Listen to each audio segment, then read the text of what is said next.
السلام عليكم ورحمة الله تعالى وبركاته. أعزائي طلبة وطلبات الصف الأول الثانوي دفعة البكالوريا، أهلا بكم في قناة المستشار مستر السيد الجمل. يحييكم خبير المواد الفلسفية بوزارة التربية والتعليم وعضو القوافل التعليمية ومستشار جريدة الأهرام المسائي للمواد الفلسفية والتقييم السابع. بيتكلم في الفلسفة عن نشأة الفلسفة وتعريفها، وطبعا في المنطق بيتكلم عن تصنيف القضايا. أول حاجة الأداءات الصفية، بيقول لي أكمل الشكل التالي موضحا في التعريفات العامة للفلسفة. احنا عندنا التعريفات العامة للفلسفة أخذنا تعريفين، اتجاه أول واتجاه تاني. تمام كده؟ بيقول لي طبعا في التعريف الأول أو في الاتجاه الأول، الفلسفة هي علم المعرفة الكلية المطلوبة لذاتها. تعالوا كده نبصوا على التعريف أهو. الاتجاه الأول طبعا يعني كل تعريفات الفلسفة انحصرت في اتجاهين. الاتجاه الأول اللي بيقول لي إن الفلسفة هي علم المعرفة الكلية المطلوبة لذاتها. تمام؟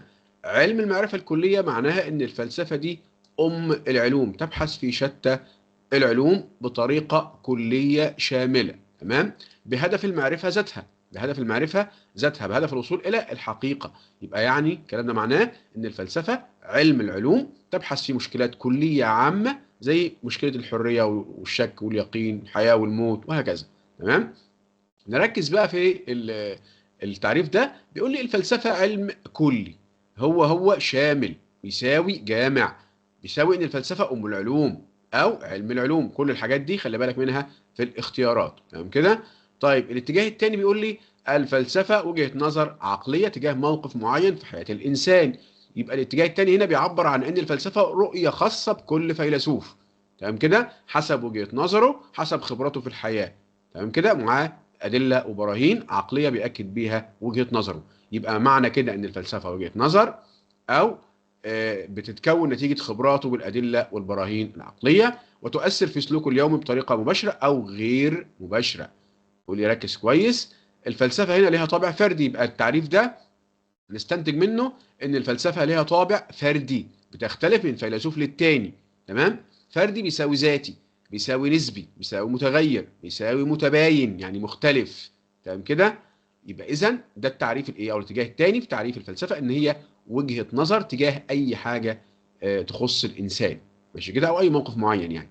ماشي يا جماعه؟ يبقى دول اتجاهين بتوع الفلسفه. نرجع تاني. يبقى التعريف الاول بيقول لي الفلسفه علم المعرفه الكليه المطلوبه لذاتها، والتعريف الثاني بيقول لي الفلسفه وجهه نظر عقليه تجاه موقف معين في حياه الانسان.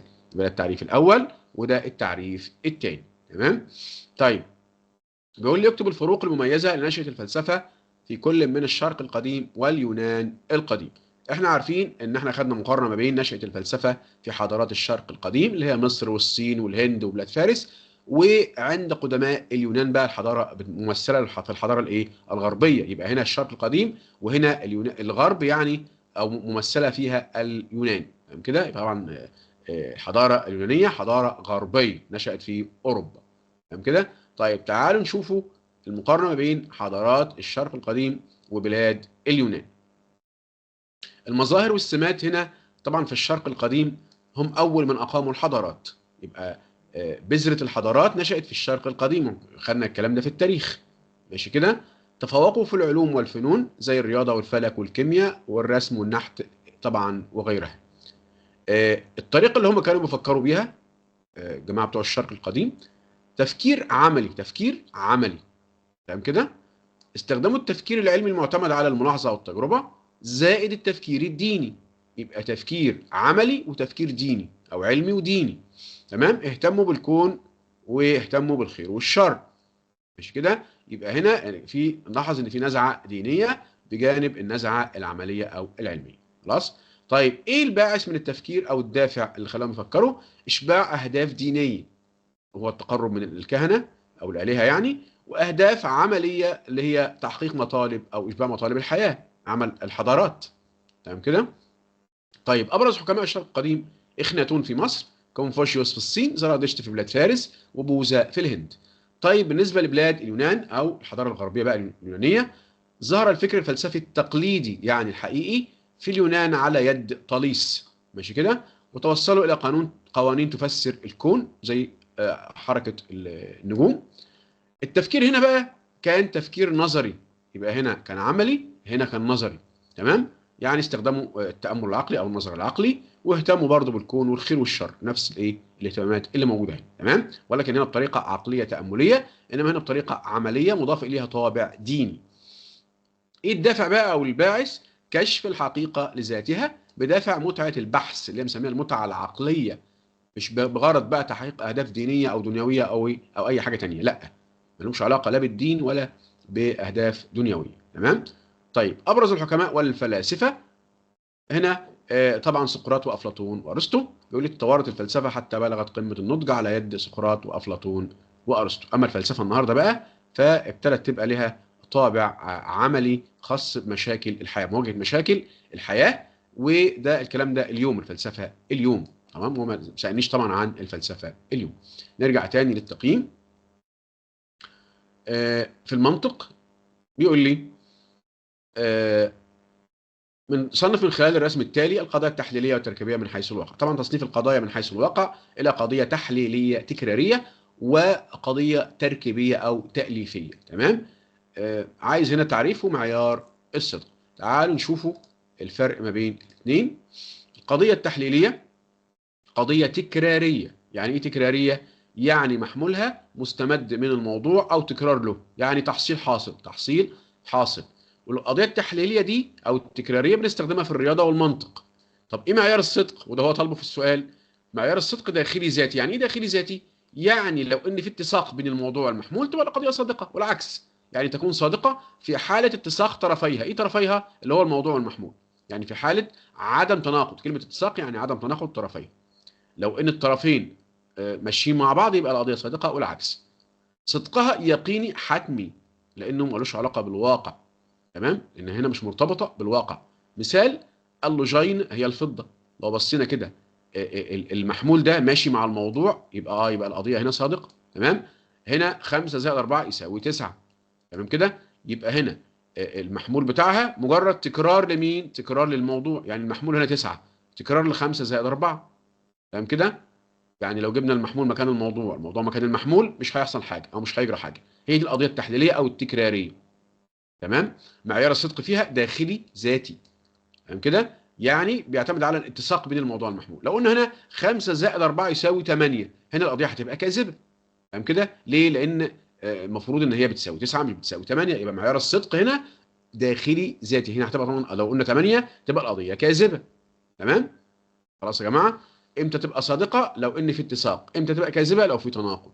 طب لما تبقى صادقه صدقها ده بيبقى احتمالي ولا يقيني؟ لا، بيبقى يقيني. في حاله لو هي صادقه زي القضيه اللي قدامنا دي، صدقها بيبقى يقيني حتمي، ما فيهوش احتمالات، لان ما لهاش علاقه بالواقع، وانما هي بتقوم على الاتساق بين طرفيها او الاتساق بين الموضوع والمحمول. القضيه التركيبيه او التاليفيه دي بقى قضيه واقعيه محمولها مستمد من الواقع. تمام؟ من الواقع الخارجي. يعني محمولها بيضيف جديد للموضوع. بنستخدمها في العلوم الطبيعيه والانسانيه. تمام؟ معيار الصدق فيها الواقع، مش بقى معيار الصدق داخلي، لا، ده بيعتمد على الواقع. هنا هنرجع للواقع الخارجي او التجربه الحسيه. تمام؟ تكون صادقه اذا طابقت الواقع، والعكس. صدقها هنا احتمالي مش يقيني زي دي. ليه بقى؟ لان الواقع متغير، يبقى صدقها احتمالي نظرا لتغير الواقع. مثال هرم خوفو يبقى في مصر، دي قضيه تركيبيه. تمام؟ صادقه طبعا. القلوي يزرق ورقة عباد الشمس، قضية تركيبية صادقة. تمام؟ الحمض يحمر ورقة عباد الشمس. الأكسجين يساعد على الاشتعال.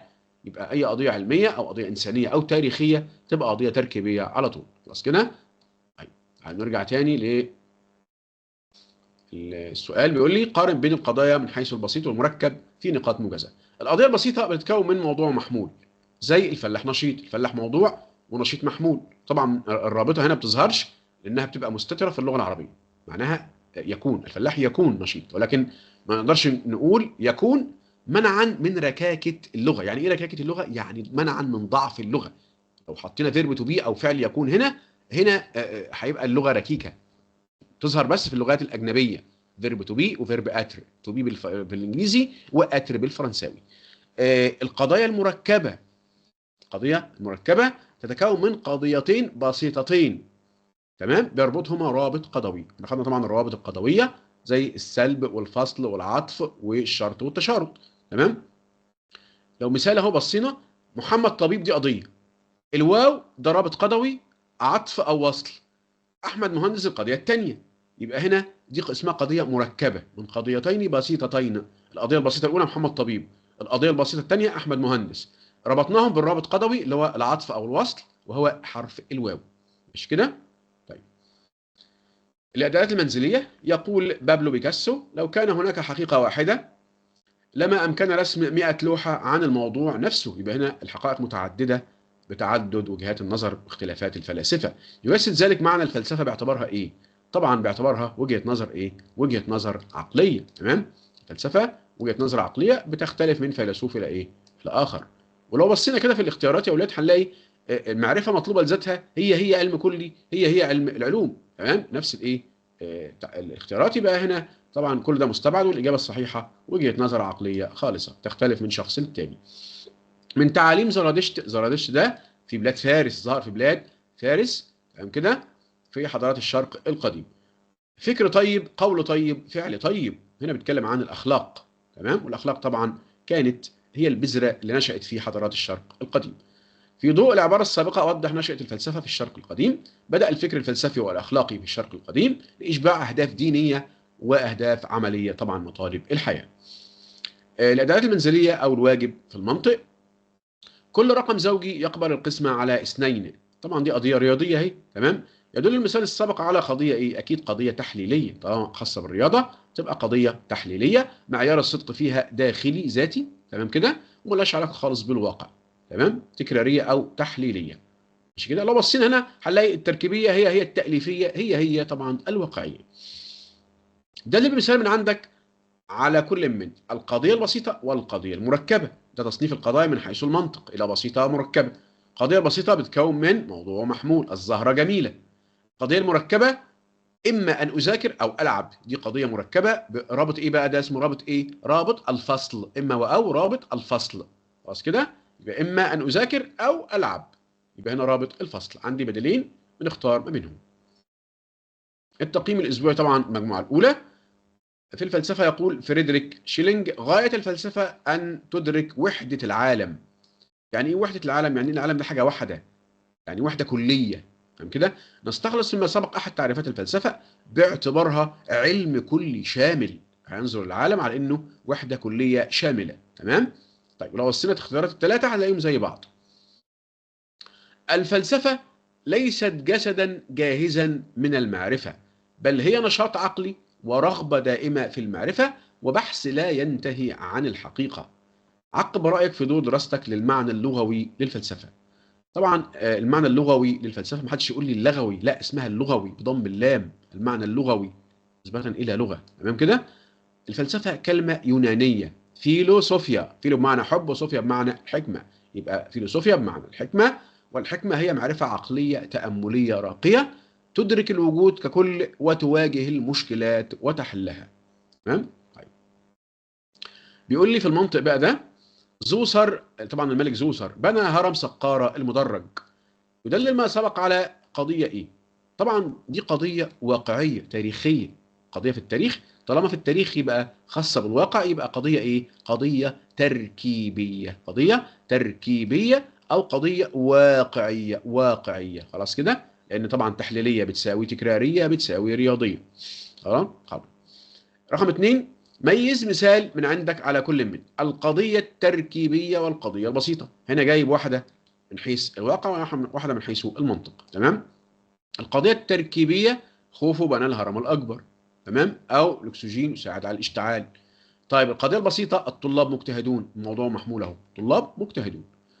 طيب التقييم المجموعة الثانية، يقول فينشتاين الفلسفة ليست نظرية بل هي نظرة إلى العالم. نظرة يعني رؤية، يعني وجهة نظر. تمام؟ نستخلص مما سبق أحد تعريفات الفلسفة باعتبارها طبعا رؤية عقلية إيه؟ خالصة، أو وجهة نظر عقلية خالصة. تمام؟ طيب، تتجاوز الفلسفة الجزئيات وتركب رؤية موحدة تفسر العالم والإنسان والمعرفة في إطار واحد متماسك. في إطار واحد متماسك يعني إيه بقى؟ تكون رؤية موحدة تفسر العالم والإنسان والمعرفة في إطار واحد متماسك. طبعا بمعنى أن الفلسفة علم كلي يقدم تفسير شامل بهدف الوصول إلى حقيقة العالم والإيه؟ العالم والإنسان. ماشي كده؟ طيب، طبعا ده التعريف الإيه؟ التعريف الثاني. كل حيوانات الغابة متوحشة، ده في المنطق. كل حيوانات الغابة متوحشة. تمام؟ طبعا دي قضية منطقية اهي. يكشف ما سبق عن قضية ايه؟ هل هي بسيطة ولا تحليلية ولا تكرارية ولا مركبة؟ طبعا هي قضية بسيطة جدا اهي، بتتكون من موضوع محمول. تمام؟ قضية بسيطة. ماشي كده؟ القضية البسيطة دي بيقول لي حيوانات الغابة ده الموضوع، مالها متوحشة ده المحمول. يبقى هي قضية بسيطة بتتكون من موضوع محمول، وطبعا كل ده صور الايه؟ صور القضية، ودي قضية كلية موجبة. فاهم كده؟ طيب لو ان طبعا تكرارية بتساوي تحليلية، تمام؟ طبعا هي مش قضية رياضية ولا قضية من اللي احنا عارفينها، مش تكرار للموضوع يعني محمولها ما هوش تكرار للموضوع، وبالتالي هي قضية ايه؟ قضية بسيطة، وما هياش قضية مركبة لأن هي قضية واحدة بس. طبعا ما هياش ايه؟ ما هياش قضيتين. مش كده؟ يبقى قضية بسيطة. ميز مثال من عندك على كل من القضية التحليلية والقضية المركبة. القضية التحليلية اللي هي الرياضية 3 زائد 2 يساوي 5. تمام؟ القضية المركبة إذا ذاكر الطالب نجح. يبقى هنا ده رابط ايه؟ ده رابط شرط، رابط الشرط. خلاص كده؟ لأن احنا عارفين القضية المركبة لازم يبقى فيها رابط قضوي. هنا رابط الشرط اللي هو إذا ذاكر الطالب نجح، دي قضية مركبة. السؤال اللي بعده أو تقييم المجموعة الأخيرة بيقول لي، يقول أفلاطون إن مصطلح فيلسوف يعني بطريقة ما ذلك الذي يسعى نحو الحكمة. يتوافق القول السابق مع التعريف اللغوي للفلسفة كما ورد عند طبعا فيثاغورس. فيثاغورس أول واحد استخدم معنى محدد للفلسفة هي حب الحكمة. خلاص كده؟ وإن الفيلسوف هو المحب للحكمة، وطبعا وليس الشخص الحكيم، لأن الحكمة صفة من صفات الله ما ينفعش تطلق على أي إنسان مهما بلغت معرفته. يقول سبينوزا لا شيء يوجد بمعزل عن الآخر، الكل في الكل. حلل بأسلوبك العبارة السابقة في ضوء دراستك لتعريفات الفلسفة. قل لي الفلسفة علم كلي يقدم تفسير شامل بهدف الوصول إلى حقيقة العالم والإنسان، وده التعريف الأول أو الاتجاه الأول في تعريف الفلسفة. يقول لي قضية لا يكون الخبر موجودا ضمنا في مفهوم موضوع لإثبات صحتها أو خطأها، بل يجب الرجوع إلى التجربة الحسية، يعني يجب الرجوع إلى الواقع. يبقى معيار صدقها هو الواقع أو إلى شيء خارج التعريف. طيب القضية اللي معيار صدقها الواقع، هل هي قضية تحليلية ولا تركيبية؟ لا، قضية تركيبية. طيب التركيبية دي معيار الصدق فيها بيبقى إيه؟ بيبقى واقعي، بنرجع فيها للواقع. بنرجع فيها للواقع اللي هو التجربة الإيه؟ التجربة الحسية. خلاص كده؟ طيب آخر سؤال بيقول لي قضية صحتها أو خطأها يستمد من تحليل معنى الكلمات وحدها وليس من التجربة. تمام كده؟ يبقى تحليل معنى الكلمات، يبقى هنا دي قضية تحليلية أو تكرارية. عايز مثالين عليها. مثال الأول اللوجين هي الفضة، بنعرف اللوجين بأنها الفضة. تمام؟ مثال 2 6 ناقص 2 يساوي 4. دي برضو قضية رياضية تحليلية. تمام؟ كده وصلنا لنهاية التقييم. استودعكم الله. السلام عليكم ورحمة الله تعالى وبركاته.